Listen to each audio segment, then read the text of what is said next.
नमस्ते से दावत सले मातृभूमि, जय हिंद दोस्तों। स्वागत है आप सबका टेक्निकल क्लास में। दोस्तों एक बहुत ही इंपॉर्टेंट टॉपिक है जिसके बारे में आपको जानना बेहद जरूरी हो जाता है। दरअसल आज आप जानने वाले हैं यूक्रेन की मॉस्कोवा किलर नेपच्यून मिसाइल के बारे में और इसकी तुलना हम करेंगे भारत और रशिया के द्वारा बनी ब्रह्मोस मिसाइल से कि ये कितनी शक्तिशाली है। दोस्तों आप सबको मालूम ही है कि रशिया के पोत को यूक्रेन ने नेपच्यून मिसाइल से तबाह कर दिया। बता दें कि रशिया का कोई साधारण जंगी जहाज नहीं था, बल्कि ये काला सागर में यानी कि ब्लैक सी में रशिया का सबसे अहम बेड़ा था, जिसे कि 13 अप्रैल को यूक्रेन ने नष्ट कर दिया था।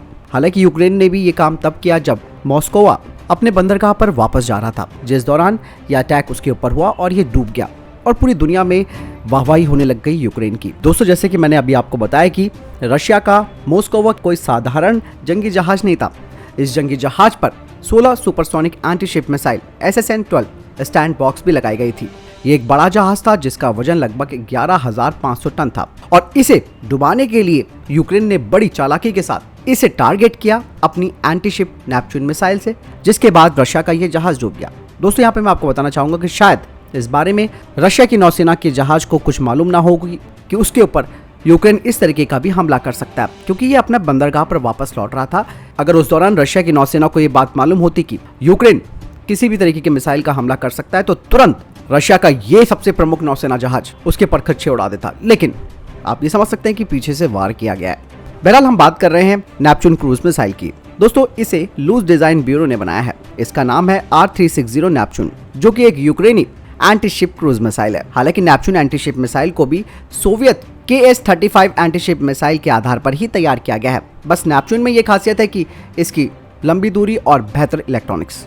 इस नए हथियार को मार्च 2021 में प्रस्तुत किया गया था और इस मिसाइल को डिजाइन किया गया था 5000 टन वाले जो युद्धपोत या फिर मालवाहक होते हैं उन पर हमला करने के लिए। दरअसल दोस्तों नेपच्यून क्रूज मिसाइल 671 मील प्रति घंटे की धीमी से ध्वनि की गति से यात्रा करती है और पानी के करीब उड़ती है, खासकर जब ये अपने लक्ष्य के करीब पहुंचती है, और इस वजह से इसकी किसी भी जहाज से टकराने की संभावना काफी बढ़ जाती है। नेपच्यून मिसाइल अपने टारगेट तक पहुंचने के लिए इनिशियल नेविगेशन और एक्टिव रडार का इस्तेमाल करती है। इस मिसाइल का इनिशियल गाइडेंस ये बताता है कि ये मिसाइल कहां जा रही है और एक्टिव रडार इसे जहाज के उस हिस्से तक ले जाता है जिस पर हमला करना होता है। दोस्तों शुरुआत में नेपच्यून की जो रेंज थी 100 किलोमीटर थी, जो कि बिल्कुल K-35 के समान ही थी, लेकिन बाद में इसके काफी परीक्षण किए, जिसके बाद इसकी रेंज को बढ़ाया गया और ये 300 किलोमीटर की सीमा तक हमला कर सकती है।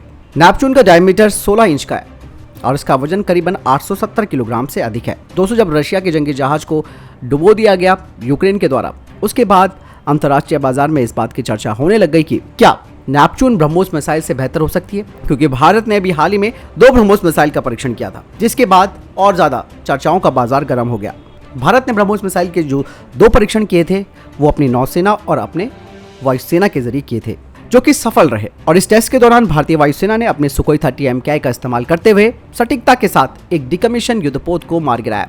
वहीं भारतीय नौसेना ने भी ब्रह्मोस मिसाइल लॉन्च करके एक पुराने जंगी जहाज को खत्म किया। यही नहीं दोस्तों, अंतर्राष्ट्रीय बाजार के अलावा सोशल मीडिया पर भी इस बात की काफी चर्चा हुई, जिसमें कि कुछ एक्सपर्ट्स ने ये बात कही है कि ब्रह्मोस में नेपच्यून की गतिज ऊर्जा का यानी कि काइनेटिक ऊर्जा का 50 गुना और वारहेड की क्षमता लगभग 2 गुनी है। जहां नेपच्यून 150 किलोग्राम का वारहेड ले जा सकता है तो ब्रह्मोस 300 किलोग्राम के वारहेड को ले जा सकती है। साथ ही दोस्तों ये भी कहा गया कि यूक्रेन ने कम से कम 2 नेपच्यून मिसाइलों का इस्तेमाल किया होगा रशिया के इस जंगी पोत को डुबाने के लिए, लेकिन केवल एक ही ब्रह्मोस इस तरीके के जहाजों को डुबोने के लिए काफी है। हालांकि दोस्तों दोनों मिसाइलें एक अलग लीग में हैं, जहां ब्रह्मोस मिसाइल मैक 2.0 से 3.0 की सुपरसोनिक गति के लिए प्रसिद्ध है, जो क्रूजिंग एल्टीट्यूड पर निर्भर करती है, यानी कि मंडराती हुई ऊंचाई पर निर्भर करती है। और ब्रह्मोस की यही स्पीड दुश्मन के द्वारा किसी भी तरीके के बैरियर्स को या अवरोधन को पार कर देती है, जिसके लिए दुश्मन के लिए इसे रोक पाना असंभव हो जाता है। इसके अलावा डिफेंस एक्सपर्ट्स का कहना है कि ब्रह्मोस मिसाइल सुपरसोनिक गति और समुद्र के किनारे से क्रूज करने की क्षमता के कारण एक स्टील्थ मिसाइल के समान है, जिसका पता तो लगाया जा सकता है लेकिन इंटरसेप्ट नहीं किया जा सकता। इसमें एक जहाज लक्षित यानी कि ship targeting initial navigation system है। इसके अलावा लैंड टारगेटिंग INS/GPS लगाया गया है, जहां ब्रह्मोस की रेंज 300 से 500 किलोमीटर है, जो कि रशिया के मॉस्कोवा किलर नेपच्यून से काफी अधिक है। इसके अलावा ब्रह्मोस जिसे कि अलग अलग प्लेटफॉर्म से भी लॉन्च किया जा सकता है। ब्रह्मोस मिसाइल अपने साथ 250 किलोग्राम का सबमर्शन वॉरहेड ले जा सकती है, इसके अलावा ये high explosive semi armour piercing payload जिनका वजन 200 से 300 किलोग्राम के बीच होता है उन्हें भी ये कैरी कर सकती है। इस मिसाइल को जमीन, vertical launch system, ramp launcher और हवा से भी दागा जा सकता है। साफ तौर पर यह कहा जा सकता है गति यानी कि स्पीड, वजन और पेलोड क्षमता के मामले में ब्रह्मोस कई अन्य रूसी मिसाइलों की तरह यूक्रेनी नेपच्यून मिसाइल की ताकत और क्षमता को बौना बना देती है और इन विशेषताओं की वजह से Bharat Russia BrahMos missile Neptune से कहीं अधिक घातक और उन्नत है। दूसरा दोस्तों, नेपच्यून की अगर बात करते हैं तो ये काफी महत्वपूर्ण मिसाइल हो जाती है डिफेंसिव कंट्री यूक्रेन के लिए, जो कि उसके एंटी एक्सिस और एरिया डिनाइल क्षमता को बढ़ाता है। इस तरीके से दोस्तों इन सभी तथ्यों को अगर हम जानते हैं तो साफ तौर पर रशिया और भारत द्वारा बनी हुई ब्रह्मोस मिसाइल इसका तोड़ नहीं है। हालांकि रशिया समान हथियारों को तैनात नहीं करता। अगर रशिया की बात की जाए तो रशिया के पास अपनी खुद की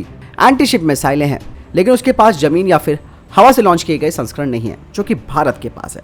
इसलिए दोस्तों कंपैरिजन तो नहीं बनता, लेकिन फिर भी जब सोशल मीडिया और अंतर्राष्ट्रीय मीडिया में इस बात को उछाला जा रहा था तो ये बात साफ करना जरूरी हो गया था कि यूक्रेन की ये नेपच्यून मिसाइल ब्रह्मोस के आगे तो टिक भी नहीं सकती, कंपैरिजन तो दूर की बात है। आपको क्या लगता है कमेंट सेक्शन में लिखकर जरूर बताएं। मिलता हूं नई वीडियो के साथ, चैनल सब्सक्राइब करना ना भूलिएगा। जय हिंद, वंदे मातरम।